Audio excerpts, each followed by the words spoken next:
ఈ మధ్య కాలంలో అయితే మోకాళ్ళ నొప్పుల బారిన పడుతున్న వారి సంఖ్య బాగా పెరుగుతోంది. అయితే ఆపరేషన్ పరిష్కారం కాదు, ఇదిగో నొప్పి తగ్గిస్తాను ఇట్లా మంత్రం వేసని చెప్తున్నారు ఎపియాన్ పెయిన్ మేనేజ్మెంట్ వ్యవస్థాపకులు. సో ప్రతి ఒక్కరు ఏంటంటే మోకాలు అరిగింది, డీజనరేషన్ స్టార్ట్ అయిందంటే ఆపరేషన్ అనుకోవడం అనేది ఫస్ట్ ఆఫ్ ఆల్ తప్పు. వరల్డ్ లో 60 to 70% కంట్రీస్ లో మోకాల ఆపరేషన్లు జరుగుతున్నాయి. ఇంకొక 40-50 కంట్రీస్ లో ఆపరేషన్స్ లేవు. ఆపరేషన్ అన్నది ఒకటే మార్గం అని ప్రతి ఒక్కరు కూడా నమ్మడం గత 30-40 సంవత్సరాల నుంచి ఉంది అని అనుకోవడం తప్పు. ఇప్పుడు అది కార్టిలేజ్ వల్ల అవుతుందా, లిగమెంట్ వల్ల అవుతుందా, మజిల్ వల్ల అవుతుందా, బర్సా వల్ల అవుతుందా, ఇది కనుక్కోరు. ఆపరేషన్ చేసే డాక్టర్ ఏం చేస్తారు, ఎక్స్రే చూస్తారు, ఆ గ్రేడ్ 4 ఆపరేషన్ చేయాలి. షుగర్ కోసం వెళ్ళారనుకోండి, షుగర్ డాక్టర్ అంటే అమ్మచుమ్మా ఇది కొంచెం కంట్రోల్లో లేదు, ఈ టాబ్లెట్ యాడ్ చేస్తూ కొంచెం వాకింగ్ చేయమన్నాడు. వాకింగ్ చేయమన్నాడు కదా అని ఇంకా తిరుగు లేకుండా ఒక్కొక్కడు 4 కిలోమీటర్లు 5 కిలోమీటర్లు చేయడం వల్ల ఏంటంటే షుగర్ తగ్గుతుందో లేదో తెలియదు కానీ మోకాలు అయితే పోతుంది.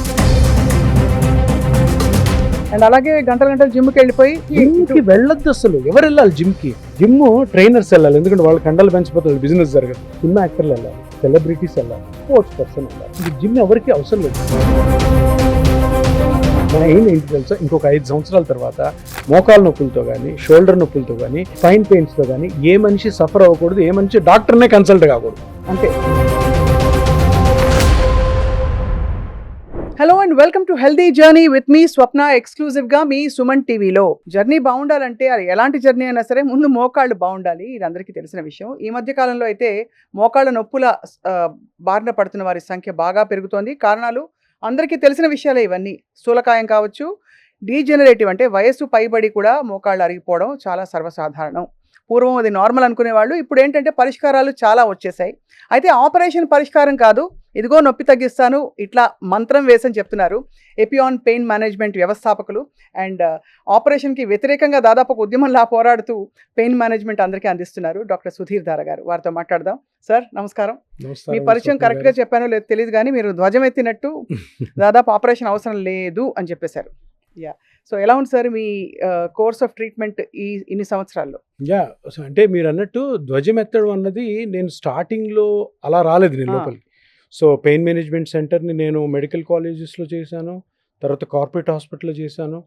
తర్వాత ఏమనిపించిందంటే కార్పొరేట్ హాస్పిటల్స్లో పెయిన్ మేనేజ్మెంట్కి అంత స్కోప్ లేదని నా ఓన్ సెంటర్ పెట్టాను.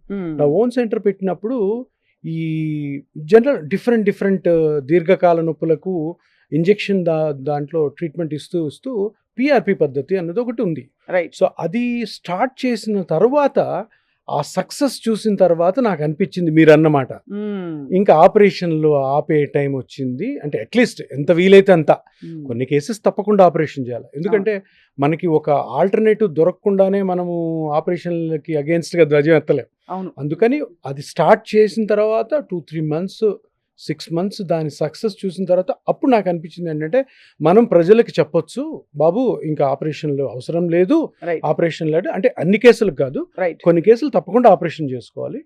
చాలా కేసెస్కి ఆపరేషన్ అవసరం లేదు. కరెక్ట్ టైంలో కరెక్ట్గా కానీ మోకాళ్ళ నొప్పిని గుర్తించి కరెక్ట్ డాక్టర్ దగ్గరికి వెళ్ళి కరెక్ట్గా డయాగ్నోస్ చేసి కరెక్ట్ అయిన PRP treatment are plasma therapy తీసుకుంటే కంప్లీట్ రికవరీ అయ్యే ఛాన్సెస్ ఉంటాయి. అంటే మీరు అనడం ఏమిటి, ఈ డీజనరేషన్ మొదలైంది ఏదైతే ఉందో దాన్ని ఆపేస్తారా మీరు? అంటే ఆపరేషన్ మీరు పోస్ట్పోన్ చేస్తారా, అసలు అవసరం లేదంటున్నారా, దీన్ని రివర్స్ చేస్తారా? పాయింట్ ఏంటంటే మనం అందరం కూడాను తప్పుగా ఆలోచిస్తాం. అరే మోకాళ్ళ నొప్పి అంటే ఆపరేషనేనా? అరే మోకాళ్ళ నొప్పికి ఎన్నో ట్రీట్మెంట్స్ ఉన్నాయి. నాట్ ఓన్లీ అలోపతి, మంచి హోమియో డాక్టర్స్ ఉన్నారు, మంచి ఆయుర్వేదిక్ డాక్టర్స్ ఉన్నాయి. ఆయుర్వేదిక్లో ఎన్నో ట్రీట్మెంట్స్ ఉండొచ్చు, నాకు తెలియదు ఎందుకంటే నేను అలోపతి డాక్టర్ కాబట్టి. హోమియోపతిలో ఉండొచ్చు. సో ప్రతి ఒక్కరు ఏంటంటే మోకాలు అరిగింది, డీజనరేషన్ స్టార్ట్ అయిందంటే ఆపరేషన్ అనుకోవడం అనేది ఫస్ట్ ఆఫ్ ఆల్ తప్పు. వరల్డ్లో 60 to 70% కంట్రీస్లో మోకాల ఆపరేషన్లు జరుగుతున్నాయి. ఇంకొక 40-50 కంట్రీస్లో ఆపరేషన్స్ లేవు. ఎన్నో డిఫరెంట్ ట్రీట్మెంట్స్ ఉన్నాయి. నేనేమంటానంటే ఈ సొసైటీలో అది చేంజ్ అవ్వాలి, ఆ ఎమోషన్ చేంజ్ అవ్వాలి. ఏంటి, అరే మోకాలంటే ఆపరేషన్, మోకాలు అవసరమే లేదు. సో మీరన్న మాటకి నేనేంటంటే ఇప్పుడు డీజనరేషన్ అన్నది ఒక న్యాచురల్ ప్రాసెస్. నా జుట్టు ఊడిపోయినట్టు, నా జుట్టు తెల్లబడుతున్నట్టు అటువంటి ప్రాసెస్ మోకాల్లో జరుగుతున్నప్పుడు నొప్పిగా అది బయటకు వస్తుంది. అందుకని మనం పరిగెత్తాం డాక్టర్ దగ్గర. సో దీన్ని ఏం చేశారు, ఒక పీరియడ్ ఆఫ్ 50 yearsలో దీనికి సర్జరీ ఒకటే మార్గం అని మన మీద రుద్దారు. అది అబ్సల్యూట్లీ రాంగ్ ఆ రుద్దడం అన్నది. ఎందుకు అంటే దానికి వేరే మార్గాలని ఎవరు కూడా ప్రాపగాండాలో తీసుకురాలే. ఈ మార్గము 30-40 years ముందే ఉంది. పెద్ద పెద్ద ఆర్థోపెడిక్ డాక్టర్స్ అంటున్నారు ఇవే ఇది ఇప్పుడు స్టార్ట్ అవ్వలేదు, ఎప్పటి నుంచి, మరి ఎప్పటి నుంచే స్టార్ట్ అయిందా అని ఎందుకు ప్రాపగాండాలోకి తీసుకురాలేదు? ఎందుకు ఇంత సింపుల్ ట్రీట్మెంట్, ఇంత ఎఫెక్టివ్గా ఉన్న ట్రీట్మెంట్ని మనము ఎందుకు ప్రజలకి ఆప్షన్గా ఇవ్వలేదు? నేను ఇచ్చాను ఆప్షన్. సో ఎందుకని ఇప్పుడు ప్రజలు దాన్ని టేకప్ చేశారు కాబట్టి ప్రజలందరికీ తెలిసింది ఏంటంటే ఆపరేషన్ కాదు, ఇంకొక మార్గం కూడా చాలా ఎఫెక్టివ్ మార్గము ఉంది అన్న విషయం తెలిసింది. సో డీజనరేషన్ ఆపడం కాదు, డీజనరేషన్ని రీజనరేషన్ చేయడమే మన regenerative therapy. And it is possible అని మీరు ప్రూవ్ చేశారు. అంటే చాలా ఆపరేషన్స్ మీరు చెప్తున్న దాన్ని బట్టి అవసరం లేని చోట్లలో కూడా ముందు జాగ్రత్తగాను అలవాట్లు చేసేసారంట అంటున్నారు. అంతే. ఇప్పుడు ఆపరేషన్ అన్నది ఒకటే మార్గం అని ప్రతి ఒక్కరు కూడా నమ్మడం గత 30-40 సంవత్సరాల నుంచి ఉంది. ఏంటి మీ మొఖాలు అరిపోయింది కదా, ఇక పలానా డాక్టర్ ఉన్నాడు, నాకు చేశాడు, మా చెల్లికి చేశాడు, బాగుంది, మీరు కూడా చేయించుకోండి అని. కానీ పాయింట్ ఏంటంటే అన్ని ఆపరేషన్లు కరెక్ట్ ఉండవు కదా. సో ఆపరేషన్ అన్నది ఒకటే మార్గము అని అనుకోవడం తప్పు. అది కాకుండా వేరే ఆప్షన్ ఉందన్న మటుకే నేను చెప్పాను. నేనేమి ఇది కనుక్కోలేదు, నేను దీన్ని ఆద్యుడిని అనట్లేదు. కానీ నేను చెప్పినది ఒకటేంటంటే నేను నమ్మిన సిద్ధాంతం ఇది బాగా పనిచేస్తుంది, దీనివల్ల మీరు ఆపరేషన్కి వెళ్ళాల్సిన అవసరం లేదు, నొప్పులతో బాధపడాల్సిన అవసరం లేదు. సో ఈ 4 స్టేజెస్లో 1, 2, 3, 4 అంటే తప్పనిసరిగా మీరే నాకు ఎన్నో ఇంటర్వ్యూలో చెప్పారు కాబట్టి గతంలో 4 అంటే ఆపరేషన్ తప్పనిసరి, సరే ఇంకా దాన్ని ఏమి చేయలేరని ఒప్పుకున్నారు, అంతే కదా సార్? 2, 3లో వస్తే 2 నుంచి 3 కానీ 3 నుంచి 4 కానీ వెళ్ళదని మీరు గ్యారంటీ ఇవ్వగలుగుతారా ప్రతి వాళ్ళకి? ఇది మంచి క్వశ్చన్. ఇప్పుడు పాయింట్ ఏంటంటే 1, 2, 3, 4, 5, 6, 7, 8 ఇవి అన్నీ కూడాను సైంటిఫిక్గా డాక్టర్స్కి సంబంధించిన స్టేజెస్. అవి అవును, పేషెంట్కి సంబంధించినవి కాదు. పేషెంట్ నొప్పి అంతే. ఇప్పుడు ఎలా అయిందంటే పరిస్థితి, సైంటిఫిక్గా ఈ స్టేజెస్ కనుక్కున్నది ఆపరేషన్ చేయడానికి. 1, 2, 3లో చేయొద్దు, 4లో చేసుకోండి అంతే. మేము చేసే రీజనరేటివ్ థెరపీలో స్టేజ్ ఇమ్మెటీరియల్, నీకు పెయిన్ అన్నది ముఖ్యం. ఇప్పుడు పెయిన్ మీకు ఎంత ఉంది, దానికి గల కారణం మోకాళ్ళలో ఏంటి? ఇప్పుడు అది కార్టిలేజ్ వల్ల అవుతుందా, లిగమెంట్ వల్ల అవుతుందా, మజిల్ వల్ల అవుతుందా, బర్సా వల్ల అవుతుందా, ఇది కనుక్కోరు. ఆపరేషన్ చేసే డాక్టర్లు ఏం చేస్తారు, ఎక్స్రే చూస్తారు, గ్రేడ్ 4 ఆపరేషన్ చేయాలి. ఎక్స్రేలో ఏం కనపడుతుంది, ఎముకలు కనపడతాయి. జనరల్గా 99% ఎముకల వల్ల నొప్పి రాదు. ఎముకల వల్ల నొప్పి రావాలంటే ఐదర్ బోన్ ఫ్రాక్చర్ అని అవ్వాలి, బోన్ మీద జబ్బన్న ఉండాలి. సో ఇక్కడ ఆపరేషన్ అన్నది ఎందుకు జరుగుతుంది అంటే అక్కడ ఏదైతే నొప్పి వస్తుందో ఆ స్ట్రక్చర్ని కనుక్కోకుండా ఆపరేషన్ చేస్తున్నారు. ఇది చిన్న లాజిక్ ఇది. సో పెయిన్ ఎక్కడ వస్తుంది, మజిల్ వల్ల రావచ్చు, లిగమెంట్ వల్ల రావచ్చు, కార్టిలేజ్ అరిగిపోతే రావచ్చు, సైనోవియల్ మెంబ్రెయిన్ వల్ల రావచ్చు. అవన్నీ ఎక్స్ట్రాలు కనపడట్లేదు కదా. సో స్టేజెస్ మనకు ముఖ్యం కాదు. ఈ రోజు ఎలా జరుగుతుందంటే, ఈ రోజు నేను చెప్తాను, ఆంధ్రాలో కానీ నాకు 4 స్టేట్స్లో సెంటర్స్ ఉన్నాయి. మా ఆంధ్రప్రదేశ్, తెలంగాణ, బెంగళూరు, కర్ణాటక అండ్ చెన్నై. ఏంటి అడుగుతున్నారు తెలుసా, సార్ నాది గ్రేడ్ 4 అని నాకు తెలుసు, మీరు ప్లాస్మా థెరపీ చేస్తారా లేదా? సో ఇక్కడ పాయింట్ ఏంటంటే ఆప్షన్ నీది కాదు, నాది కాదు, పేషెంట్ది. అంతేనా? Patient is asking. ఎందుకు ఇంత ఒక రెవల్యూషనరీ ట్రీట్మెంట్ వచ్చిందంటే, నో వన్ లైక్ సర్జరీ. ఏదన్నా అరే సర్జరీ, ఇప్పుడు మీరు పెద్ద సర్జను, ఎలాగని నాకు మోకాల ఆపరేషన్ వెంటనే సార్ ఇప్పుడే టీ తాగి వస్తాను సార్, బయటకు వచ్చి అమ్మో ఆపరేషన్ అంటున్నారు ఏంటని second option, third option, fourth option. So ఈరోజు స్టేజెస్ గురించి మాట్లాడాల్సిన అవసరమే లేదు. ఇప్పుడు అందరు చాలా మంది డాక్టర్లు ఉన్నారు, స్టేజ్ 4 కూడా వీళ్ళు చేస్తామండి. ఎందుకు చేయం? పేషెంట్ వచ్చి అడుగుతున్నప్పుడు పేషెంట్ ఎడ్యుకేషన్ ఎట్లా ఉందంటే, సార్ స్టేజ్ 1, స్టేజ్ 2, స్టేజ్ 3 అన్నీ అయిపోయినాయి, స్టేజ్ 4లో ఉన్నాను, స్టేజ్ 5 ఉందేమో నాకు తెలియదు కానీ అందులో కూడా ఉండొచ్చు, నాకు ఆపరేషన్ వద్దు, ఇంత కట్ట ఉంది, 10 మంది సార్లు ఆర్థోపెడిక్ డాక్టర్ చూసి నాకు ఆపరేషన్ చెప్పారు, మీరు ప్లాస్మా థెరపీ నాకు చేస్తారా లేదా? నేను ఇట్లా అడిగిన పేషెంట్కి కానీ నేను చేయలేదంటే నా మీద క్రిమినల్ కేసు చేయొచ్చు. ఎప్పుడు పేషెంట్స్ నో అనకూడదు. So this is the option of patients, not the option of surgeon or because patients are well informed. ఇప్పుడు అర్థమవుతుంది, అందరికి తెలుసండి. అంటే వాళ్ళు పేషెంట్ మైండ్ సెట్ ని చూస్తే ఇంకోసారి ట్రై చేద్దాం, ఇది నాకు 4 అని ఎలాగో సరే సర్జరీ తప్పదు అన్నట్టు 10 మంది చెప్పారు, మేబీ ఇది వర్క్ అవుతుందో అని చాలా మంది బెనిఫిట్ అయిన వాళ్ళు ఉంటుంటారా? అయితే కుప్పలు. అందుకనే కదా ఒకరి త్వరతో ఒకరు తెలుసుకొని ఇప్పుడు ఒక విధంగా చెప్పాలంటే సర్జికల్ రేటు అట్లీస్ట్ ఒక 20% తగ్గిపోయింది. మోకాళ్ళ సర్జరీ సార్. సో మోకాలు ఆపరేషన్ 20% తగ్గి, మోకాలే కాదు, షోల్డర్ కానీ ఇతరతర జాయింట్స్ కానీ ఎందుకు తగ్గాయి? It's a good change. ఈ ట్రాన్స్ఫర్మేషన్ చాలా మంచిది. ఇది డాక్టర్లు సర్జన్స్ బ్యాడ్ అనుకుంటారు, అది ఇది మంచిది కాదు, ఇది స్కాము, ఇది పని చేయదని చెప్పి. కానీ ఇది ఎవరు మనంగా చెప్పాల్సింది ప్రజలు, ఎందుకంటే మనము వాళ్ళ మీద ఈ ట్రీట్మెంట్ చేస్తున్నాం. సో మీరు అన్నట్టు కొన్ని థౌజండ్స్ ఆఫ్ పీపుల్ ఉన్నారు. ఇప్పుడు నేను స్టార్ట్ చేసిన తర్వాత హైదరాబాద్లోనే దగ్గర 100 సెంటర్లు ఉంటాయి. ఆల్ ఓవర్ ఆంధ్రాలో ఒక 1000 సెంటర్స్ ఉండొచ్చు. ఇంకా సూపర్ ట్రాన్స్ఫర్మేషన్ అని చెప్తాను వినండి. ఆర్థోపెడిక్స్ డాక్టర్సే ఉన్నారు 500 మంది ఇక్కడ, ఏది పిఆర్పి చేసేవాళ్ళు. మరి వాళ్ళు నేర్చుకుంది సర్జరీ, వాళ్ళు ఎందుకు పిఆర్పి చేస్తున్నారు? వాళ్ళు నమ్మితే కదా చేసేది. అవును, నమ్ముతున్నారు కాబట్టి మీరు ఎక్కడైనా పోండి, ఆర్థోపెడిక్ డాక్టర్ బోర్డు పెట్టుంటే ఇక్కడ పిఆర్పి చేయబడును, ఇక్కడ ప్లాస్మా థెరపీ చేయబడును.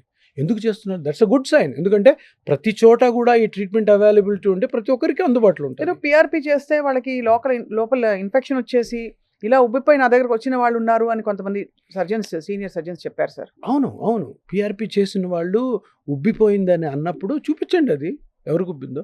పిఆర్పి అంటే ఏంటి?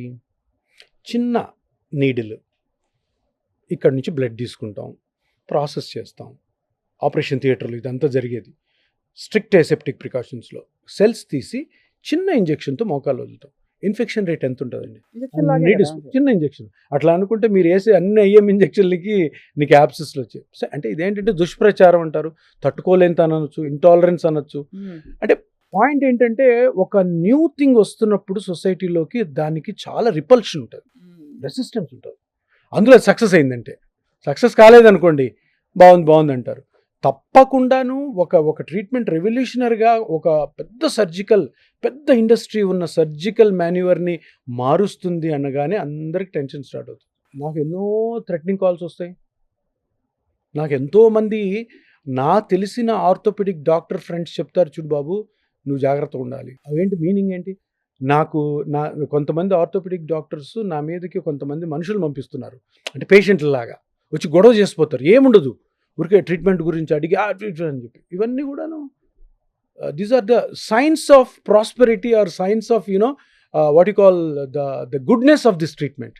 So this treatment is effective అంటున్నారు కాబట్టి ఎన్ని రోజుల్లో తగ్గుతుంది సార్ మామూలుగా? అంటే ఒక అంచనా వేసుకోవడానికి 2 నెలలు. ఇప్పుడు నీ జాయింట్ తీసుకుంటే, నీ జాయింట్లో నొప్పి రావడము అరుగుదల వల్ల, డీజనరేషన్ వల్ల is a simple concept, very simple concept.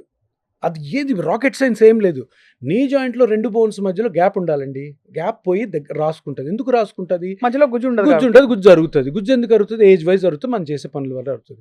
గుజ్జు వల్ల నొప్పి వస్తుంది కాదు, గుజ్జుకి బోన్కి మధ్యలో సైనోవియల్ లైనింగ్ ఉంటుంది, అది ఇన్ఫ్లేమ్ అవుతుంది. కానీ మెయిన్ కాజ్ ఏంటి? కార్టిలేజ్ అరగడం. అవును. సో కార్టిలేజ్ని ఇంప్రూవ్ చేయాలి. సరే, ఇప్పుడు కార్టిలేజ్ని ఇంప్రూవ్ చేయాలంటే మనం పిఆర్పి చేస్తే కార్టిలేజ్ రీమోడలింగ్ అవుతుంది, ఇంప్రూవ్ అవుతుంది అంట. మరి నొప్పి ఎట్లా తగ్గుతుంది? అందుకనే ఈ పిఆర్పితో పాటు ఫస్ట్ నొప్పిని తగ్గించే ఒక పెయిన్ రిలీఫ్ ఒక మెథడ్ ఉంది, దాన్ని రేడియో ఫ్రీక్వెన్సీ ట్రీట్మెంట్ అంటాం. సో ఆ నర్వ్స్ ఏవైతే పెయిన్ని కాజ్ చేసే నర్వ్స్ ఉన్నాయో వాటికి ఒక లేజర్ ట్రీట్మెంట్ అనుకోండి. సో ఇమీడియట్గా ఫస్ట్ సిట్టింగ్లోనే చేస్తాం. అది ఎందుకు? పేషెంట్కి కాన్ఫిడెన్స్ రావాలి కదా. అవును, నొప్పితో బాధపడుతున్న వాళ్ళకి నొప్పి తగ్గించాలి కాబట్టి ఫస్ట్ సిట్టింగ్ అది. సో పెయిన్ తగ్గుతుంది. But that is not important. నీకు ఏది ఇంపార్టెంట్? కార్టిలేజ్ రీమోడల్ అయ్యి దాని తర్వాత పెయిన్ రిలీఫ్ రావాలి. అవును. సో అది దట్ టేక్స్ టైం. కానీ ఫస్ట్ ఎలాగానే డాక్టర్ దగ్గరికి వెళ్ళేది ఎందుకు? నొప్పి తగ్గిస్తాడేమో, వెంటనే పోయి ఆ ప్రొసీజర్ చేసుకుందాం వెళ్తారు కాబట్టి ఆ ట్రీట్మెంట్ స్టార్ట్ చేసి. సో ఈ కాంబినేషన్ స్టార్ట్ చేసింది నేనే. పిఆర్పి ఒక్కదాంతో పెయిన్ రిలీఫ్ కాదు కదా. ఇప్పుడు మీరు వచ్చారు, మోకాళ్ళు అరిగిపోయి చాలా నొప్పితో ఉన్నారు, నేను పిఆర్పి చేశాను, నొప్పి తగ్గదు.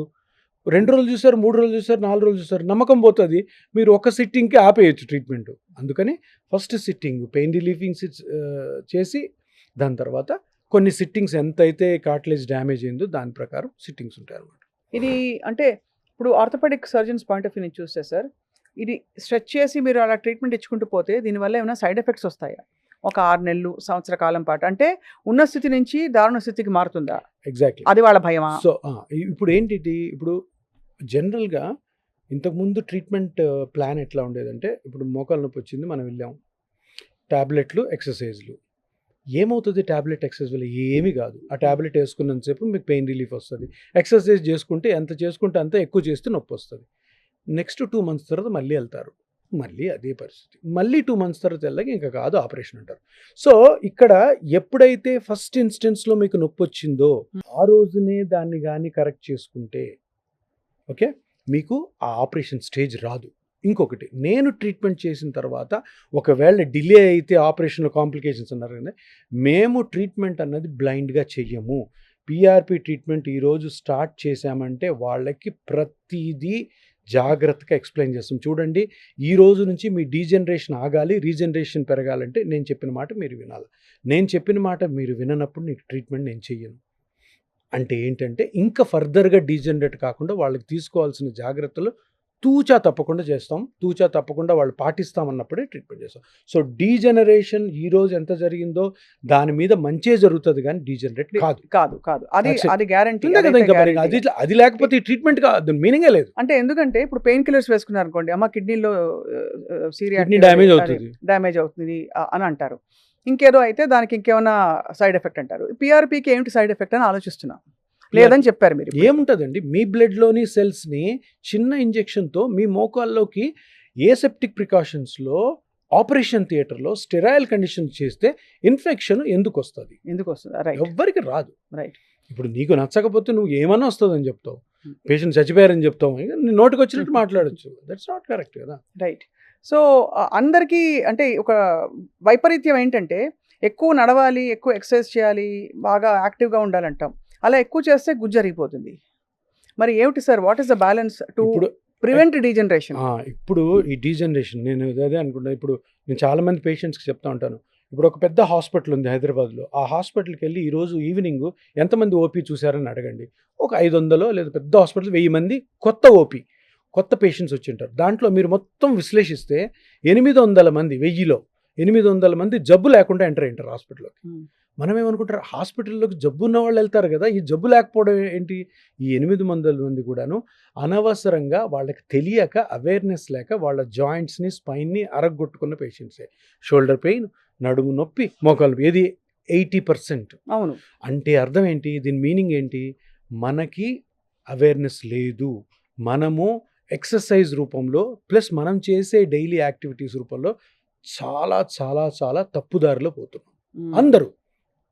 మొత్తం A to Z మొత్తం ఆల్ ఓవర్ ఇండియాలో ఈ ఎక్సర్సైజ్ అనేది కంప్లీట్ రాంగ్ వేలో పోతుంది.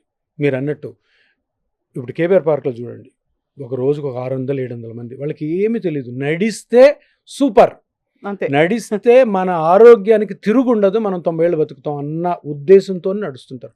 వాళ్ళకి తెలియంది ఏంటంటే వాళ్ళ జాయింట్స్, వాళ్ళ స్పైన్ ఒక 10 సంవత్సరాల ముందే అరిగిపోతుంది. నిజమా? 100%. సైన్స్ సేస్ ఇది, నేను అనట్లే. సైన్స్ మీరు బుక్స్ తీసి చూడండి, ఏ బాడీలో కానీ, ఏ జాయింట్ అయినా కానీ, ఎక్కడైనా స్పైన్ కానీ, ఇతరత్ర వేరే మజిల్స్ కానీ, టెండాన్స్ కానీ, అవి ఒక సైకిల్ లాంటివే. సైకిల్ని ఒక రోజు కొనుక్కొని నువ్వు రోజు 100 కిలోమీటర్స్ అయితే ఒక 3-4 నెలలకి అది మూలపడిపోద్ది. తక్కువ 1 కిలోమీటర్ 2 కిలోమీటర్స్ వాడామంటే అది ఎక్కువ కాలం ఉంటుంది. బాడీ కూడా అంతే. అనవసరమైన ఎక్సర్సైజ్లు, అనవసరమైన మ్యారథాన్స్, అనవసరమైన ట్రెక్కింగ్స్, అనవసరమైన జిమ్లు, అనవసరమైన స్విమ్మింగ్లు, ఇవన్నీ చేయడం అన్నది మీ హెల్త్ని మీరే పాడు చేసుకోవడం అంటారు. ఇంకా అంతకంటే వేరే కంప్లీట్ యాంటీథీసిస్ మీరు చెప్తున్నది. 100% this is what the medical science says. But every doctor we speak to వాళ్ళు చెప్పేది ఏంటంటే రోజుకి గంట సేపు వ్యాయామం, కనీసం 10,000 అడుగులు. 10,000 అడుగులు నేను ఊరికే నడిచి చూశాను ఒకరోజు, ఎంత నడవాలని చెప్పి.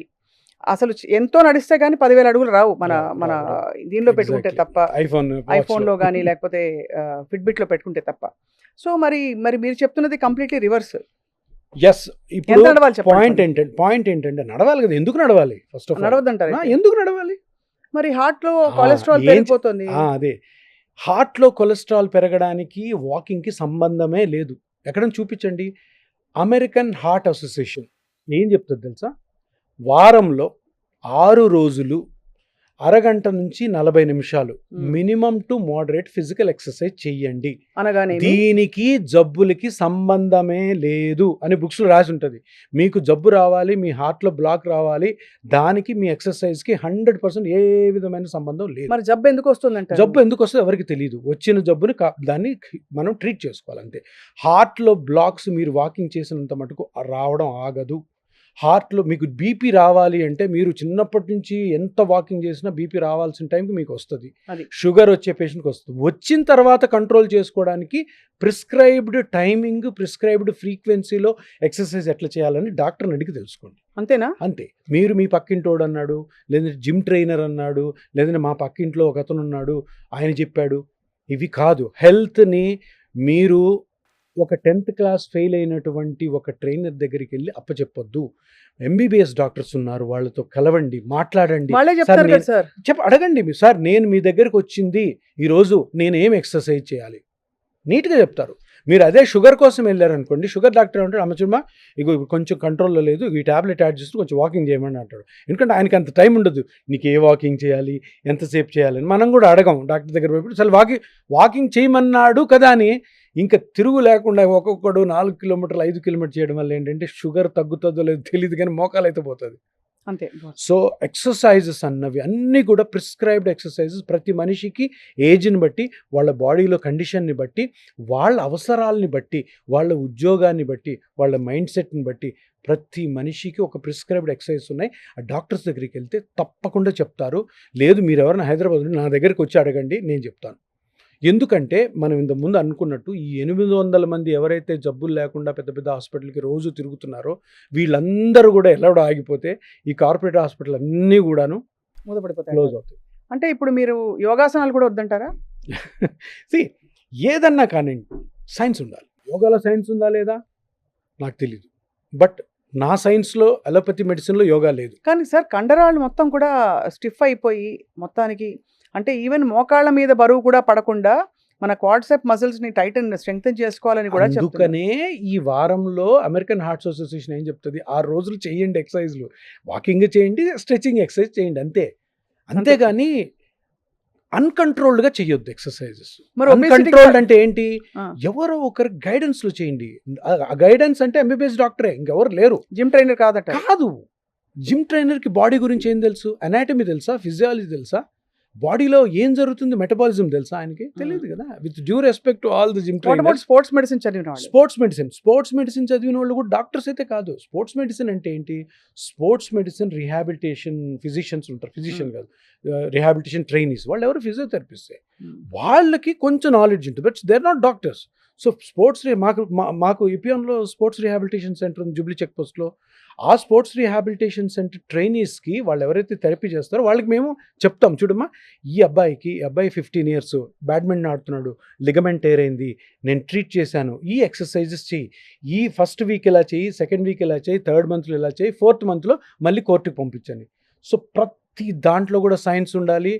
ఎవరు కూడాను పక్కింటోళ్ళు చెప్పారు, వాళ్ళు చెప్పారు, వీళ్ళు చెప్పారు, నాన్ డాక్టర్స్ చెప్పారని మీరు ఎక్సర్సైజ్లు చేయొద్దు, ఫుడ్లు కూడా. మరి ఇన్సులిన్ రెసిస్టెన్స్కి కారణం ఏంటి సార్ ప్రపంచంలో? ఇప్పుడు అందులో భారతదేశంలో ఇంత డయాబెటీస్ పెరిగిపోవడానికి కారణం సెడెంటరీ లైఫ్ స్టైల్ అని క్యాపిటల్ లెటర్స్లో చెప్తారు జనం. ఎస్, సెడెంటరీ ఉండకూడదు. యూ హ్యావ్ టు, మీరు పొద్దున్న సాయంత్రం వరకు 8 hours వర్క్ చేస్తారా, 10 hours కూడా వర్క్ చేస్తారు, 12 hours కూడా వర్క్ చేస్తున్నారు, but 40 minutes morning and evening తీసి పెట్టండి ఎక్సర్సైజ్కి. ఆ ఎక్సర్సైజ్ ఏంటని మమ్మల్ని అడగండి, మేము చెప్తాం మీ బాడీని బట్టి. అంతే, డోంట్ డూ. ఇప్పుడు ఎక్సర్సైజ్ అంటే ఇప్పుడు ఈ 10,000 steps ఎవరు చెప్పారు, మెడికల్ బుక్స్లో ఉందా, ఎవరైనా డాక్టర్ చెప్పాడు, ఐఫోన్ కంపెనీ వాడు చెప్పాడు. వాడు చాలా తెలివైనవాడు అనుకునే ఈ ఐఫోన్లో నేను అమ్మిస్తుంటాడు మనతోటి ఇండియాలో. అది కాదు, దట్ ఈస్ రాంగ్. ఎందుకంటే ఇప్పుడు ఇది రాంగ్ వేలో పోతున్నప్పుడు ఎవరో ఒకరు దాని గురించి చెప్పాలా. సైన్స్ ఉందండి, బుక్స్ ఉన్నాయి, లిటరేచర్ ఉంది, రీసెర్చ్ ఉంది. చెప్పండి సార్, దీనివల్ల అనర్థాలు ఏం జరుగుతున్నాయి? మోకాళ్ళు జాయింట్స్ సరిపోతున్నాయి అంటారు. దీనివల్ల కార్పొరేట్ హాస్పిటల్స్ బాగా డబ్బులు వస్తున్నాయి. దీనివల్ల మీరు మీ బాడీని డ్యామేజ్ చేసుకొని మీ జోబులో డబ్బులు తీసి వాళ్ళకి ఇస్తున్నారు, అనవసరమైన సఫరింగ్. నేను ఒకటే చెప్తాను, ఎవరో అడుగుతున్నారు నా క్వశ్చన్, సరే సార్ మీరు పిఆర్పిని స్టార్ట్ చేశారు, ఇంతకుముందు ఉన్నదాన్నే మళ్ళీ స్టార్ట్ చేశారు, బాగా సక్సెస్ అయింది, చాలామంది డాక్టర్లు చేస్తున్నారు, అసలు మీ ఎయిమ్ ఏంటి సార్ అని. నా ఎయిమ్ ఏంటి తెలుసా, ఇంకొక 5 సంవత్సరాల తర్వాత మోకాలు నొప్పులతో కానీ, షోల్డర్ నొప్పులతో కానీ, స్పైన్ పెయిన్స్తో కానీ ఏ మనిషి సఫర్ అవ్వకూడదు, ఏ మనిషి డాక్టర్నే కన్సల్ట్ కాకూడదు. అంతే, దాని పిఆర్పి వద్దు, ఏ సర్జరీ వద్దు. ఇది ప్రాపగండా చేయాలన్నదే నా ఉద్దేశం. ఎందుకంటే ఇది నేను పిఆర్పి స్టార్ట్ చేసినప్పుడు రాలే, 1 సంవత్సరం తర్వాత నాకు వచ్చింది, అరే ఇప్పుడు చిన్నపిల్లలకి ఒక 25 years లేదా 20 years ఉన్న ఒక అమ్మాయికి ముందు నుంచే, అమ్మ నువ్వు ఏ పనులు చేయకూడదు, ఏ పనులు చేస్తే నీకు మోకాళ్ళు అరిగిపోతే, షోల్డర్ అరిగిపోతే, స్పైన్ దెబ్బతింటే అదేంటి బాడీ అది తీరుని బట్టి చెప్పాలి. చెప్తారా? అంతే అంతే అప్పటి నుంచి చెప్పాలి. అవి చెప్తే రియల్గానే 90% of the joint pains, spine pain ఆపే ఛాన్స్ ఉంది. ఎందుకంటే ఇది న్యాచురల్ థింగ్. న్యాచురల్గా అరిగిపోయేదాన్ని న్యాచురల్గా ఎందుకు ఆపలేం? అంతే కదా, ఇదేం డిసీజ్ కాదు కదా. ఇదేదైనా డిసీజ్ అయితే ఇప్పుడు డయాబెటీస్ అంటే ప్యాంక్రియాస్ నుంచి ఇన్సులిన్ సెక్రెట్ కాదు.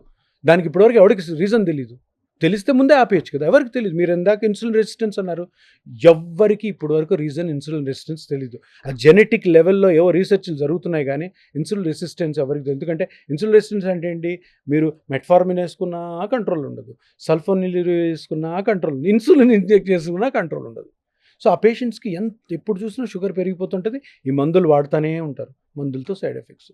సో చాలా వాటికి సైన్స్ లేదు. ఉన్న సైన్స్ని ప్రాపర్గా వాడుకోండి. ఎందుకంటే అవి డిసీజెస్. ఈ మోకాళ్ళు అరగొట్టుకోవడం, స్పైన్ అరగొట్టడం అన్నది మన చేతిలో ఉంది. నాకు 100 మంది డాక్టర్లని నేను ఇంటర్వ్యూ చేస్తుంటే కనీసం 90 మంది చిన్నప్పుడు మన నాన్నమ్మలు, అమ్మమ్మలు కింద కూర్చుని భోంచేసేవారు. అలాగే మనం ఇండియన్ టాయిలెట్ వాడేవాళ్ళం. అలాగే మనం ఒళ్ళు వంచి పనిచేసేవాళ్ళం. అవన్నీ ఇప్పుడు పోయాయి. కాబట్టే మనకి అసలు సగం రోగాలు వస్తున్నాయి అంటున్నారు. మీరు ఒప్పుకుంటారా సార్? 100% బోగస్. అటువంటి మాటలే నమ్మకండి.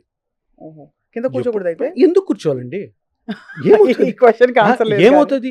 మీరు సైంటిఫిక్గా ఇటు కూర్చొని ఇట్లా వంగి తింటున్నాం అనుకో, 99% లాజికల్గా ఆలోచించేవాడికి ఇది బ్యాక్ అయితే వంగి లేడు యూజ్ అవుతుందా? ఎక్కువ యూజ్ అవుతుంది కాబట్టి దానికి అక్కడ స్టిఫ్ అయిపోకుండా, అది పాడైపోకుండా ఉంటుంది, దాన్ని వాడుతూ ఉండాలి అని. అది ఎంతసేపు వాడతాం? అన్నం ఎంతసేపు తింటాం? 10-15 నిమిషాలు, అంతేనా? 15 నిమిషాలు ఇట్లా అనిందానికే అది ఇదైపోతే అదే టైం ఎక్సర్సైజ్ చేయండి. పొద్దున ఒకసారి, సాయంత్రం ఒకసారి, మధ్యాహ్నం కూడా చేసుకోండి. కింద కూర్చొని బలవంతంగా తినక్కర్లేదండి. 100% రాంగ్ అండి. దానివల్ల చెడు జరుగుతుంది. ఎందుకు చెప్పనా? కూర్చుంటారు బాగానే ఉంటుంది, లేస్తున్నప్పుడు ఏమవుద్ది, బాడీ వెయిట్ అంతా నీ జాయింట్ మీద పడుతుంది, హిప్ జాయింట్ మీద పడుతుంది, స్పైన్ మీద పడుతుంది. దాంతో డీజనరేషన్ ఎక్కువ అవుతుంది తప్పితే కాదు. అంటే పాతకాలం డాక్టర్స్ ఎవరన్నా అట్లా అనొచ్చేమో కానీ, బట్ అది సైన్స్ కాదు. ఇది మీరు నేను అనుకున్న మాటలు కాదు. సైన్స్ అయితే చెప్పదు అలాగా. సైన్స్ దానికి అగేన్స్ట్ గానే చెప్తుంది. ఇప్పుడు ఏ బాడీనైనా కూడా, ఇప్పుడు డ్రైవ్ చేస్తున్నాడు ఒక అతను 100 కిలోమీటర్స్ డైలీ డ్రైవ్ చేయాలా? సార్ నేను బైక్లో వెళ్తాను సార్ అంటాడు. బైక్లో ఇలా డ్రైవ్ చేస్తుంటే వెనకాల మజిల్స్ అన్ని 100 కిలోమీటర్స్ అంటే మేబీ 1 అవర్ 1.5 అవర్ టైట్ అయిపోతాయి. టైట్ అయిన మజిల్స్, స్టిఫ్ అయిన muscles always they cause pain. అదే దానికోసమే అది అందుకని ఏం చెప్తా ఉంటే 100 కిలోమీటర్స్ వెళ్తే వెళ్ళొద్దు నాన్న, బస్సు ఎక్కిపో, మెట్రో ఎక్కిపో, లేదంటే ఒక కారు కొనుక్కో, డ్రైవర్ని పెట్టుకుని నడుపుకో. ఎందుకు అలా చేయడం వల్ల నీ జాబ్కేమో నువ్వు ఇంటి నుంచి అక్కడికి వెళ్తున్న సాటిస్ఫాక్షన్, నీకు జీతం వస్తుంది. 10 సంవత్సరాల ముందే నీ స్పైన్ అరిగిపోతుంది. సర్జరీలు అందరిలో కాదు, 100లో ఒక 20 మంది అట్లా తయారవుతారు. సో బేసికలీ ఏంటంటే అవేర్నెస్ ఎలా క్రియేట్ చేయాలి అంటే, ఏ పనులు చేస్తే అనవసరంగా మన బాడీలో డీజనరేషన్ ఫాస్ట్గా అవుతుంది. అది కానీ చెప్పగలిగాం అనుకోండి, రియల్గా ఎవరు సఫర్ గారండి. అది ఏ పనులు చేస్తే మనం ఇలా డీజనరేషన్ ఎక్కువ అవుతుందో మీరు కనిపెట్టారా సార్? అంటే ఒకటి ఇప్పుడు చెప్పినవని జిమ్కి వెళ్ళొద్దు. ఇప్పుడు చూడండి, మీరు జర్నలిస్ట్ ఇప్పుడు మీరు వచ్చారు నా దగ్గరికి, నడుము నొప్పో, షోల్డర్ పెయిన్ వచ్చారు. మార్నింగ్ నుంచి మీరు ఈవినింగ్ వరకు ఏం చేస్తున్నారు కనుక్కుంటారు. సార్ మార్నింగ్ ఇట్లా లేస్తాను, ఇది చేస్తాను. జుంబా డాన్స్ అంటే టప్పని జుంబా డాన్స్ అని కొట్టేస్తాం. నో, వద్దంటారా? చెప్తున్నా ఎగ్జాంపుల్స్. అదే సార్, అదే ఎగ్జాంపుల్స్. సో నెక్స్ట్ ఇది ఇలా వెళ్తాను, ఇక్కడికి వెళ్తాను, స్టూడియోకి వెళ్తాను, ఇట్లా ఇంటర్వ్యూ చేస్తాను, ఇట్లా చేస్తాను, నైట్కి ఇక్కడికి వస్తాను, నైట్కి ఇంటికి వచ్చి పనులు చేస్తాను. సో దీంట్లో ఏవేవి మీ బాడీకి డేంజరస్ మొత్తం నిర్దాక్షిణ్యంగా కొట్టేస్తాం అంతే. ఎందుకు? We have to be very strict in this. ఎందుకంటే మీ బాడీ పెయిన్ని నేను పిఆర్పితోని కానీ, వేరే ట్రీట్మెంట్తో కానీ, ఎక్కడన్నా కానీ, ఏదైనా కానీ ట్రీట్మెంట్ చేయాలి అంటే తప్పకుండా మీరు ఈ డీజనరేషన్ని ఇంకా ఎక్కువ చేసుకోకుండా ఫస్ట్ ఆపాలి. తప్పులు ఏం జరుగుతున్నాయి ఫస్ట్ అది చేసిన తర్వాత చేస్తాం. సో ఒక్కొక్కరికి ఒక్కొక్క విధంగా ఉంటుంది. ఒక టీచర్ ఉంటాడు, 7-8 అవర్స్ క్లాసెస్ ఉంటాయి, నిలబడి చెప్పాలి. అది చెప్పకపోతే జీతం మీరు. ఇప్పుడు మరీ దారుణం ఏంటంటే కుర్చీలు కూడా వేయట్లేదు టీచర్స్కి, చైర్లు తీసేస్తున్నారు. ఎందుకు? నిలబడి చెప్తే బాగా అర్థం అవుద్దంట స్టూడెంట్స్కి. అదేం లాజిక్? కూర్చొని రిలాక్స్గా చెప్తే ఇంకా బాగా చెప్తాడు, బాగా కనిపిస్తారని నాకు లాజిక్ అర్థం. మోకాళ్ళు అయితే పోతున్నాయి వాళ్ళందరికీ. So maths teacher, physics teacher వాళ్ళకి ఇంకా గౌరవం. సోషల్ స్టడీస్ టీచర్ అన్న కూర్చోవచ్చు కాసేపు, తెలుగు వాళ్ళకి కూర్చోవచ్చు, హిందీ వాళ్ళు కూర్చోవచ్చు. సో వాళ్ళకి డిఫరెంట్గా చెప్తాం. సో బాస్ ఎట్లన్నా నువ్వు చేయాల్సిందే. 8 అవర్స్లో ఎవ్రీ 45 మినిట్స్ 30 మినిట్స్ అని నిలబడాలి కదా మీరు మ్యాథ్స్ చేయాలంటే. సో వాళ్ళకి different treatment, different customise exercise ఉంటాయి. సో అట్లా ప్రతి ఒక్కరికి ఒక విధంగా ఉంటాయి. బ్లైండ్గా ప్రతి దానికి ఒకటే ట్రీట్మెంట్, ఒకటే జాగ్రత్తలు ఉండవు. సో అవన్నీ కేర్ఫుల్గా చెప్పినప్పుడే మనం ఈ డీజనరేషన్ ఆపుతాము, ఈ పిఆర్పి ట్రీట్మెంట్ కూడా సక్సెస్ఫుల్ అవుతుంది, మీరు ఆపరేషన్ వెళ్ళాల్సిన అవసరం ఉంది. ఇది చాలా పెద్ద ఐ ఓపెనింగ్ కాన్వర్సేషన్. చాలా విమర్శలు కూడా వస్తాయి దీని మీద. వస్తాయి. డాక్టర్లు హార్ట్ హెల్త్ అంటే కార్డియాలజిస్టులు అయితే వాళ్ళు తప్పకుండా ఎక్సర్సైజ్ చేయాలి, ట్రైగ్లిజరైడ్స్ తగ్గాలి, ఎల్డిఎల్ తగ్గాలి అని చాలా, అంటే ఇది మామూలుగా నేను ఒకటి విషయం చెప్పిన, కొలెస్ట్రాల్ అన్న దాన్ని ఎవరు కూడా ఒక పాయిజన్ లాగా, బాడీలో ఒక బాంబు లాగా చూడవద్దు. కొలెస్ట్రాల్ అన్నది normal ingredient of the body. Cholesterol గురించి ఇంత డిస్కషన్ జరిగేది యాంటీ కొలెస్ట్రాల్ ట్యాబ్లెట్ల అమ్మకం కోసమే. అంతేనా? అంతే. లేదు కొలెస్ట్రాల్ తగ్గుతాయన్ని ప్రోడక్ట్స్ వస్తున్నాయి బయట, ఇప్పుడు యాంటీ ఆక్సిడెంట్లు అవి ఇవి వస్తున్నాయి, మొత్తం కూడా బోగస్. మోకాళ్ళు కూడా మంచివి కదా సార్? ఏమి కాదు. మోకాలులో గుజ్జు అరిగిపోవడానికి ఏ ఫుడ్ తిన్నా పెరగదు, ఏ ట్యాబ్లెట్లు వేసుకున్నా పెరగదు, ఏ విధమైనటువంటి ఎక్స్టర్నల్గా మీరు తీసుకునే వాటిలో ఆయింట్మెంట్లో ఆయిల్తో పెరగదు. యాంటీ ఆక్సిడెంట్ క్యాప్సూల్స్ ఎవరో చెప్పారు సార్, అవి పనిచేస్తాయి, పనిచేయవా? 100% చేయు, 100% చేయు. అవే చేస్తే ఇన్ని ఆపరేషన్లు ఎందుకు జరుగుతున్నాయి? అంటే యాంటీ ఆక్సిడెంట్స్ ముందు తినడం మొదలు పెడతారు 40 నుంచి. అవన్నీ కాదండి, ఇవన్నీ కూడాను కమర్షియల్ ప్రోడక్ట్స్, డబ్బులు సంపాదించుకోవడానికి తయారు చేసే ప్రోడక్ట్స్ ఇవన్నీ. మీరు ఏదన్నా ఒక ఫుడ్ చెప్పండి, 100% అది కమర్షియల్ యాక్టివిటీ. మునక్కాయ పొడి, మునక్కాయ పొడి వల్ల గుజ్జు పెరుగుతుందని సైన్స్ ఉండాలి కదా. మనకు మునక్కాయ కూర నచ్చుతుంది, మనం తింటాం, కానీ గుజ్జు పెరుగుతుందని తినొద్దు, అందులో నిజం లేదు, అందులో సైన్స్ లేదు. రైట్. దాంతోపాటు ఇంకా ప్రోటీన్ పౌడర్లు, వే ప్రోటీన్స్ 100% వేస్ట్, ప్రోటీన్స్ ఎక్కువ, కిడ్నీ ఫెయిల్యూర్ అయ్యే ఛాన్సెస్ ఉన్నాయని స్టడీస్ ఉన్నాయి, కానీ వే ప్రోటీన్ వల్ల మీకు ఏదో బాడీలో మంచి జరుగుతుందన్న ఒక్క స్టడీ కూడా లేదు. ప్రోటీన్స్, కార్బోహైడ్రేట్స్ ప్లస్ ఫ్యాట్స్, ఈ 3 మీరు తినే ఫుడ్లో కుప్పలు ఉంటుంది, కేజీలు ఉంటుంది. కరెక్ట్ ఫుడ్ తినేవాళ్ళు, కరెక్ట్ టైంకి తినేవాళ్ళు. దీన్ని బయట నుంచి కొనుక్కొని తినాల్సిన అవసరమే లేదు. బయట నుంచి తింటూ నాకు ఏదో వచ్చేస్తుంది, ఇది అవుతుంది, మెటబాలిజం అంతా నాకు సెటరేట్ అవుతుంది అన్న అపోహలో ఎవ్వరు ఉండకండి. చాలా డేంజరు. ఎందుకంటే అవన్నిట్లో కూడా కెమికల్స్ ఉంటాయి, దాంట్లో అన్నిట్లో కూడా ఏముంటాయి కూడా ఎవరికి తెలియదు. ఎందుకంటే బ్లైండ్గా మనం డబ్బా తెచ్చేసుకొని రోజు పాలల్లో కలుపుకొని అవి తినడం ఇది తినడం చేస్తాం. హెల్దీగా మీరు ఉండాలి అంటే చిన్నప్పటి నుంచి తినే ఫుడ్డే తినండి, ఇంకేం తినద్దు. అంతే, ఇంకేం అక్కర్లేదు. దీన్ని కాంప్లికేట్ చేసుకోకండి, దీంట్లో రాకెట్ సైన్సే లేదు. అండ్ అలాగే గంటలు జిమ్కి వెళ్ళిపోయి జిమ్కి వెళ్ళొద్దు అసలు, వెయిట్లు తీసి జిమ్కి వెళ్ళొద్దు అసలు. ఎవరు వెళ్ళాలి జిమ్కి? నేను ఎప్పుడు చెప్తా ఉంటాను, జిమ్ ట్రైనర్స్ వెళ్ళాలి, ఎందుకంటే వాళ్ళు కండలు పెంచిపోతారు, బిజినెస్ జరగదు. సినిమా యాక్టర్లు వెళ్ళాలి, సెలబ్రిటీస్ వెళ్ళాలి, స్పోర్ట్స్ పర్సన్ వెళ్ళాలి, ఇంకా జిమ్ ఎవరికి అవసరం లేదండి. ఇప్పుడు కొత్తగా మొదలైంది సార్ ఒక ట్రెండ్, మీకు తెలుసు కదా, 45 దాటిన వాళ్ళు, ముఖ్యంగా పురుషులు, వాళ్ళైతే ఇంకా కండరాలు పెంచేసి నెక్స్ట్ నేనే సల్మాన్ ఖాన్లా కనిపించాలి అలా అనే ఒక విపరీతమైన ఆత్రం ఉంది. అలాగే మహిళల్లో కూడా ఇలాంటి ఫిగర్ ఉండాలి, ఇలా ఉండాలనే ఒక సోషల్ మీడియా ఇన్ఫ్లుయెన్స్ ఎందుకు వస్తుంది? ఆ ఇన్ఫ్లుయెన్సర్స్ తీసుకొని యాడ్స్ చేయించే వాళ్ళు ఎవరు? ఇండస్ట్రియలిస్టులు. వాళ్ళు బిజినెస్ జరగాలి వాళ్ళకి, అంతే కదా. వీళ్ళే మా అందరికి పేషెంట్స్. నా క్లినిక్లో జిమ్ నుంచి ఇంజురీస్ వచ్చేవాళ్ళు రోజుకి 2-3 ఉంటారు. జిమ్ ఇంజురీసే. వాళ్ళు జిమ్ చేస్తూ నొప్పి వస్తున్నా కూడాను జిమ్ ట్రైన్ సార్ ఇంకొంచెం చేయండి సార్, లేదంటే ఇంకోటి చెప్తాను చేయండి అని ఇక్కడ టైర్ కానీ మోకాళ్ళ టైర్ ఎక్కువ చేస్తున్నారు. మాకు బాగానే పేషెంట్స్ వస్తున్నారు, కానీ దట్ ఈస్ రాంగ్. అది తెలుసుకోవాలి అందరూ. ఇంకొకటి ఏంటంటే, పెళ్లి కాలేదు అమ్మాయికి, కొంచెం లావు ఉంది, అప్పుడు పంపించండి జిమ్కి, కొంచెం లావు తగ్గించడం కోసం ఫుడ్ కంట్రోల్ చేసి, అంతేగాని ఇంకెవ్వరికి అవసరం లేదండి gym. So sir, finally sir, మోకాళ్ళ నొప్పులు అసలు ఇది నేను డాక్టర్ దగ్గరికి వెళ్ళవలసిన నొప్పులు, అది కాకుండా ఊరికే నేను అలసిపోయాను కదా, కాసేపు నేను లాంగ్ జర్నీ చేసి వచ్చాను, జెట్ లాగ్లో చాలామందికి మోకాళ్ళు పట్టేస్తాయి, ఇలాంటి నొప్పులకి ఆ నొప్పులకి ఎలా డిఫరెన్షియేట్ చేయాలి? ఈ నొప్పులు జెట్ లాగ్ వెంటనే తగ్గుతాయి 2-3 రోజులకి. తగ్గకపోతే రావాలి, తగ్గకపోతే ఏదో ఉందన్నది. ఏ పెయిన్ అన్నా చూడండి, మీరు ఏమన్నా చేయండి, ఎక్కడికైనా వెళ్ళండి, ఏ స్ట్రెన్నెస్ యాక్టివిటీ చేసినా కూడాను ఆ పెయిన్ ఒక 3-4 డేస్ కానీ తగ్గకపోతే ట్యాబ్లెట్స్ వాడండి, 1-2 ట్యాబ్లెట్స్ పెయిన్ కిల్లర్స్. అప్పటికి తగ్గకపోతే ఏదో డ్యామేజ్ ఉంది.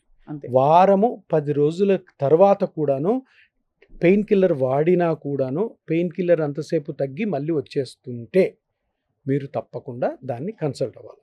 అది ఏం జరుగుతుంది లోపల తెలుసుకోవాలి. బ్లైండ్గా దానికి ఆపరేషన్లు చేసుకోవద్దు, దానికి ఏ ట్రీట్మెంట్ ఫస్ట్ తెలుసుకోండి. షోల్డర్ పెయిన్ వచ్చింది, ఏం జరుగుతుంది, అది మీ హక్కు. డాక్టర్ని అడగండి, సార్ నాకు చూపేయండి ఎక్కడ ఏం జరిగిందని. సో మన దగ్గర స్కాన్స్ ఉంటాయి, ఆ స్కాన్స్లో నీట్గా అన్నీ అర్థమవుతుంది. డైనమిక్ స్కాన్ ఉంటుంది, అంటే మూవ్ చేస్తూ చెయ్యిని లోపల దాక్కున్న జాయింట్లో దాక్కున్న మజిల్స్ని కూడా బయటికి తీసి చూడొచ్చు స్కానింగ్లో. సో అది ఇంపార్టెంట్. సో అది తెలుసుకున్నప్పుడు ట్రీట్మెంట్స్ ఈజీ అయిపోతాయి. ఆ ట్రీట్మెంట్ లేకుండానే చిన్న ఫిజియోథెరపీతోనో లేదంటే టాబ్లెట్స్తో కూడా సెట్ అయిపోవచ్చు. రైట్ సార్, ఇది చాలా eye opening conversation. I think చాలామంది లైఫ్లో ఒక ప్రవాహంలో తప్పకుండా సంతోషంగా ఉండాలి, ఆరోగ్యంగా ఉండాలంటే ఇవన్నీ చేసేయాలని చేసేస్తున్నవన్నీ ఒక్క నిమిషం పాజ్ చేసి ఆలోచిస్తారు ఇవాళ మీరు చెప్పాక. అనవసరంగా కండరాల్ని లేకపోతే అనవసరంగా జాయింట్స్ని అరగొట్టుకోదు. మనకి జాయింట్ కదా, ఏ మజిల్ కూడాను ఓవర్ యాక్టివిటీ వల్లనే దెబ్బతింటుంది. ఆ ఓవర్ యాక్టివిటీ ఏది అన్నది మీరు తెలుసుకోవాలి. చాలా ముఖ్యమైన విషయం చెప్తాను. హౌస్ వైఫ్స్ మార్నింగ్ 6 స్టార్ట్ చేస్తే 11 వరకు రాత్రి తిరుగుతూనే ఉంటారు. యాక్చువల్గా ఒక చిన్న ఇంట్లో 2 బెడ్రూమ్ ఇంట్లో ఒక హోమ్ మేకరు మొత్తం పని 2.5 అవర్స్లో చేయొచ్చు. సైంటిఫిక్గా ప్రూవ్ అయింది. ఏది పని మనిషి ఇంట్లో లేదు. వంట మీరు చేస్తున్నారు, అంట్లు మీరే తోముతున్నారు, బట్టలు మీరు ఉతుకుతున్నారు, కసువు మీరే చేస్తున్నారు. ఇవన్నీ చేసి కూడాను మీరు 24 అవర్స్లో దగ్గర 21 అవర్స్ రెస్ట్ తీసుకోవచ్చు. అది నేర్చుకోండి. ఊరికే తిరగడము, నిలబడే ఉండడము, పని లేకపోయినా నిలబడడం, పని మనిషి వెనకాల తిరగడం, పని మనిషి వెళ్ళిపోయిన తర్వాత ఇంకా క్లీనింగ్ బాగాలేదని తిరగడం, అవి చేయొద్దు. సింపుల్ థింగ్స్ ఇవి. కానీ మన పిల్లలకి చెప్పుకోవాలా లేదంటే ఇప్పుడు ఏ ఏజ్లో ఉన్న వాళ్ళకని చెప్పుకుంటే రియల్గానే అసలు ఎవరు డాక్టర్ దగ్గర రావాల్సిన అవసరం లేదు. అంటే ఇది మైండ్ సెట్ ఇష్యూ సార్ మీరు చెప్పింది. ఎందుకంటే తిని కూర్చుంటున్నారు, పనే లేదు అనే ఒక భావన ఉంటుంది కాబట్టి ఒక గిల్ట్తో చాలామంది ఎక్కువ అంటే అలా ఉండమంటే ఉండడం కష్టం. ఇప్పుడు 3 రోజులు ఊరికే కూర్చోమని చెప్తే మేము కూడా పరిగెడతాం కదా ప్రొఫెషన్లో, ఇంట్లో చాలా గిల్టీగా ఉంటుంది. నేను ఒకటే అంటాను, సింపుల్ ఉమెన్ ఎంపవర్మెంట్ అని మనం మాట్లాడుతుంటాం. ఉమెన్ ఎంపవర్మెంట్ అంటే first of all women health. అదే మీ హెల్త్ని మీరు కాపాడుకోవాలి. ఇప్పుడు మీరున్నారు, మీరు ఏంటో మీరు ఇంట్లో ఏం చేస్తారో నాకు తెలియదు, కానీ 6 to మీరు బయటపడేసరికి 9:30, 10 అవుద్దా, అప్పటి వరకు ఏం పని చేయొద్దు. మీ పని మీరు చేసుకోండి. స్నానం చేయడం రెడీ. ఎందుకంటే దాని తర్వాత చాలా పని ఉంది. పరిగెత్తాలా, వెహికల్ పోవాలా, అక్కడ పోవాలా, ఇంటర్వ్యూ చేయాలా, వెయిట్ చేయాలా, ఇవన్నీ ఉన్నాయి. దాంట్లో మీకు డీజనరేషన్ ఎంత అవుతుందో అట్లీస్ట్ ఆ టైంలో కాపాడుకోండి. అంతే కదా. ఆ టైంలో లేకపోతే నేను ఏం చేస్తాను అంటే ఏం చేయొద్దని అంటున్నారు మీరు? ఏది ఇంట్లో ఉన్నప్పుడా? ఈ 10 గంటలు 15 గంటలు నాలాంటి ప్రొఫెషనల్స్, వర్కింగ్ ప్రొఫెషనల్స్ ఊరికే అటు ఇటు తిరగద్దు అంటారు, అంతేనా? తిరగద్దు. ఎందుకు తిరగాలి? ఉపయోగం లేదు కదా. చక్కగా మీ వంట మీరు చేసేసుకోండి. మేమైతే మా ఆఫీసుల్లో సార్ పార్కింగ్ లోట్ నడిచేస్తుంటాం. అదే గిల్ట్ వచ్చేసి గిల్ట్ ఏంటంటే మనం ఏం చేయట్లేదేమో, మనం సెడెంటరీగా నో. మీరు ఒక విషయం గమనించి ఒక మంచి బ్యూటిఫుల్ ఎగ్జాంపుల్ ఇస్తాను. మీ బంధువుల్లో ఎవరో ఒకరు ఇద్దరు ఉంటారు, వాళ్ళ ఇంటికి వెళ్తే టీ కాఫీ కూడా ఇవ్వరు మీకు, చాలా లేజీగా ఉంటారు. వాళ్ళ ఇంట్లో కానీ నైట్ మీరు పడుకున్నారంటే పొద్దున్న టిఫిన్ తినేసరికి 1 గంట అవుద్ది, అంటే టిఫిన్ పెట్టరు. వాళ్ళు లేజీగా ఉంటారు, కానీ మంచి వాళ్ళు, కానీ హాస్పిటాలిటీ బాగోదు, వాళ్ళు ఎక్కువ కాలం బతుకుతారు. మీరు చూడండి కావాల్సి, మీరు ఇప్పుడు ఆలోచించండి, మీ బంధువులు అట్లాంటి వాళ్ళు ఉంటారు తప్పకుండా. కొంతమంది అసలు వెళ్తే అసలు ఆతిథ్యం ఎట్లా ఉంటుందంటే ఉక్కిరి బిక్కిరి చేసేస్తారు, వాళ్ళు తొందరగా ప్యాక్ అయిపోతారు. ఎందుకు? వాడేస్తున్నారు బాడీ. సో ఈ రోజు మనం మాట్లాడుకునే మోకాల ఆపరేషన్లు, ఈ స్పైన్ ఆపరేషన్లు, ఇవన్నిటికీ ముఖ్యమైన కారణం మన బాడీని మనము అనవసరంగా వాడడము. ఎంత రెస్ట్లో పెట్టుకోండి అంతకాలం మీతో పాటు హ్యాపీగా ఉంటుంది. చాలా ఒక very new thought for food for thought ఇవాళ మీరు ఇచ్చారు డాక్టర్ సుధీర్ ధారా గారు. ఇంతకీ మీ ఇంటికి వస్తే కాఫీ ఇస్తారా సార్? తప్పకుండా. మా ఇంటికి వస్తే నా వైఫ్ ఏమంటుంది తెలుసా, కాఫీ తాగుతారా టీ తాగుతారా అంటది. అనగానే మొహమాటం తోటి వద్దమ్మా అంటారు. అలా అడగకూడదు. కాఫీ అర్థమైంది సార్. క్వశ్చన్ ఏంటంటే కాఫీ తాగుతారంటే వద్దమ్మా తాగి వస్తాం అంటారు. అట్లా కాదు, కాఫీ ఉంది, టీ ఉంది, మీకు ఏం కావాలని అడగాల. But wonderful, very very informative session doctor Sudheer Dhara garu. Thank you so much. ఈ ఆలోచన, కొత్త ఆలోచన ఎంతమందికి అర్థమవుతుందో, ఎంతమంది దాన్ని పాటించడం మొదలు పెడతారో బాగా వెళ్తుంది. ఎందుకంటే నా దగ్గర వచ్చిన పేషెంట్స్ అందరూ అంటారు, సార్ నాకు కాదు సార్, మా ఆయనకి చెప్పండి సార్, మా ఆయనకి చెప్పండి. ఎందుకంటే వాళ్ళకి కూడా అలసిపోయి ఉంటారు చేసి 50 అవర్స్ వచ్చాక చేయబుద్ది కాదు. అదే రోజు పని కొంచెం థ్రిల్లింగ్గా కూడా ఉండదు. అవును. సో ఇదేమో నొప్పులు స్టార్ట్ అయి ఉంటాయి, బట్ దే విల్ టేక్. ఏంటంటే మనం చెప్పాలి అందరూ, ప్రతి ఒక్కరు ఒక 100 మందికి చెప్తే చాలు. మీరైతే వాళ్ళ మా సుమన్ టీవీ ప్రేక్షకులకి చాలా మందికి, ఐ థింక్ 1000 మంది, లక్షల మందికి చెప్పుంటారు. Thank you so much. మళ్ళీ మిమ్మల్ని ఇలాగే ఒక టైం ఇన్వైట్ చేసి ఈ జీవితంలో, జీవన శైలిలో జరుగుతున్న పొరపాట్లన్నీ మాట్లాడాలి తప్పకుండా. అలాగే మీ సలహాలు మీరు ఇవ్వాలి సార్. నమస్కారం. నమస్కారం స్వప్న గారు.